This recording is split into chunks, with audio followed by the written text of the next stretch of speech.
Hello everyone, welcome back to my channel. আজকে আমি আপনাদের সাথে শেয়ার করব একটি সহজ এবং টাইম সেভিং রেসিপি, যে কিভাবে রেডিমেড ধোকা মিক্স দিয়ে একদম পারফেক্ট ধোকা বানানো যায়। যারা এই ধোকার ডালনা খেতে ভালোবাসেন কিন্তু সময় কম, তাদের জন্য এই রেসিপিটা একদম পারফেক্ট। এই ভিডিওটিতে আমি আজকে শুধু ধোকা বানিয়ে ভেজে রাখা পর্যন্ত দেখাবো। আমি গ্যাস অন করে একটা ননস্টিক প্যান বসিয়ে দিয়েছি। এবার তাতে যে ১০০ গ্রাম করে আমি দুটো প্যাকেট নিয়েছিলাম ধোকা মিক্সের, সেই দুটো দিয়ে দেব। এবার গ্যাসের আঁচ আমি একদম মিডিয়ামে রাখবো। এবার এই মিক্সগুলোতে অনেক সময় লবণ দেয়া থাকে না। তো আমি সেটা চেক করে নিয়েছিলাম, তো ছিল না। তো আমি এখানে নুন দিয়ে দিয়েছি। হিংয়ের ব্যবহার করতে পারেন। আমি যেহেতু পরে রান্নাতে হিংয়ের ব্যবহার করব, তাই এতে আমি আর হিং দিইনি।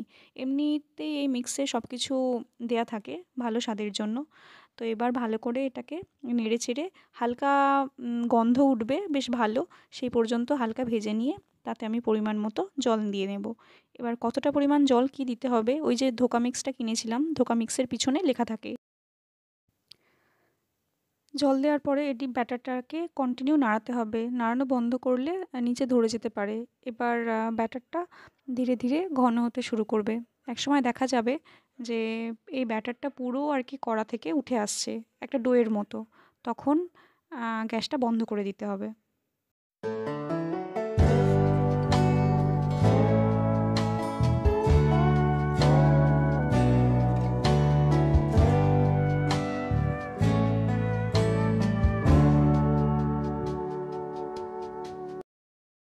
এখানে দেখা যাচ্ছে যে আমার ডো একদমই রেডি। তো কড়া থেকে উঠে আসছে। তো এই মুহূর্তে আমি গ্যাসটাকে বন্ধ করে দেব।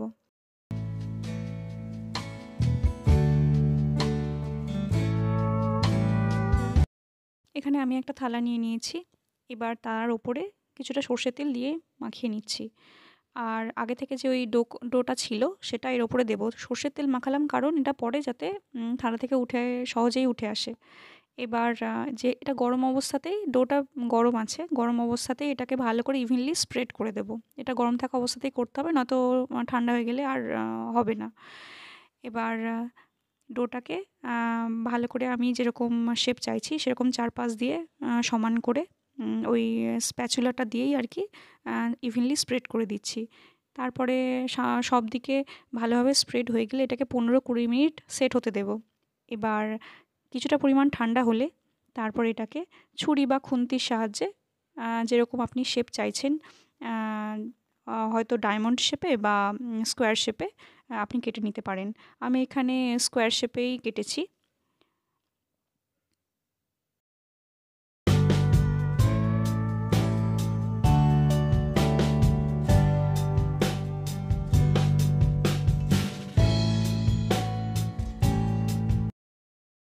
তো এগুলোই ধোকা আমাদের রেডি হয়ে গেছে, কাটা হয়ে গেছে স্কোয়ার শেপের। এগুলোকে ভেজে নিলেই ধোকা রেডি। এবার যে ধোকাগুলোকে আমি কেটে নিয়েছি সেগুলোকে ভেজে রাখার জন্যে আমি এখানে গ্যাস অন করে কড়াটা গরম হলে তাতে পরিমাণ মতো সাদা তেল দিয়ে নিয়েছি। এবার তেলটা ভালো মতো গরম হয়ে গেলে আগে থেকে যে ধোকাগুলো আমি কেটে রেখেছিলাম সেগুলো এক এক করে দিয়ে নেব। তেলটা গরম হওয়ার পরেই দেবো, নয়তো ধোকাগুলো বসে যাবে, উঠতে চাইবে না, তো ভেঙে যাবে। এবার আস্তে আস্তে একে একে আমি ধোকাগুলো গরম তেলে দিয়ে দিচ্ছি। সোনালি রং আসা পর্যন্ত দুদিক ভেজে নেব। খুব বেশি ভাজবো না, কারণ হালকা ক্রিস্পি হলেই তুলে নেব। খুব বেশি ভাজলে শক্ত হয়ে যাবে।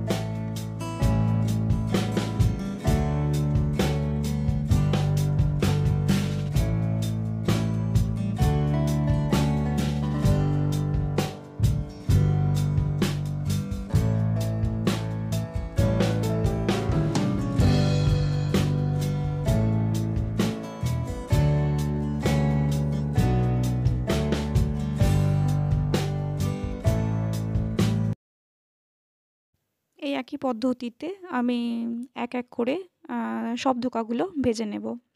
বেশ ভালো করে ভাজবো, মানে গোল্ডেন ব্রাউন হওয়া পর্যন্ত ভাজবো। আর এই সময় গ্যাসের ফ্লেম মিডিয়াম থাকবে। হাই থাকলে দেখা যাবে যে দুদিক পুড়ে গেছে বাট ভেতরে কাঁচা থেকে গেছে। আর মিডিয়াম থাকলে ভেতরটাও ভালো করে ভাজা হয়ে যাবে।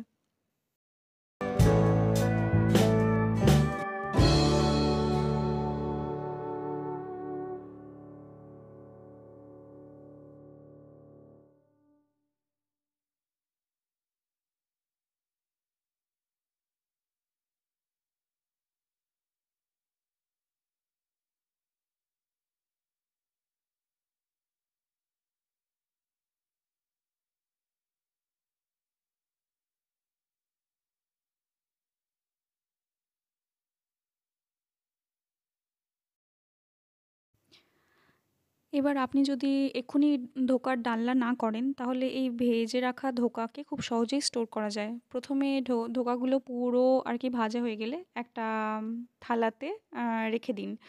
এটা ১০-১৫ মিনিট রেখে দেওয়ার পরে একদম ঠান্ডা হয়ে যাবে। তারপরে একটা এয়ার টাইট কন্টেনারে ভরে রাখুন।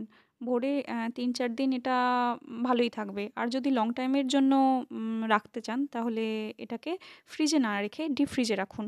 আর যখন দরকার হবে তখন বের করে সরাসরি গ্রেভিতে মানে রান্নার গ্রেভিতে ফেলে দিতে পারেন। কোনো ঝামেলা নেই।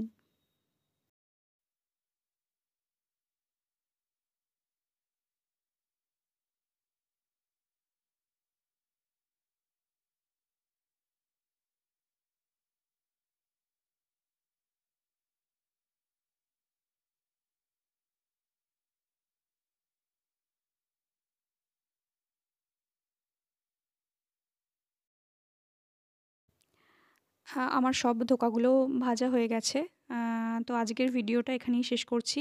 আ আপনাদের সাথে আজকে শেয়ার করলাম যে কত সহজে রেডিমেড মিক্স দিয়ে ধোকা বানানো যায়। পরের ভিডিওতে আমি দেখাবো যে কিভাবে ধোকা দিয়ে ধোকার ডালনা তৈরি করা যায়। ততক্ষণ পর্যন্ত আ চ্যানেলটি সাবস্ক্রাইব করবেন। ভালো লাগলে লাইক, কমেন্ট আর শেয়ার করবেন। ধন্যবাদ।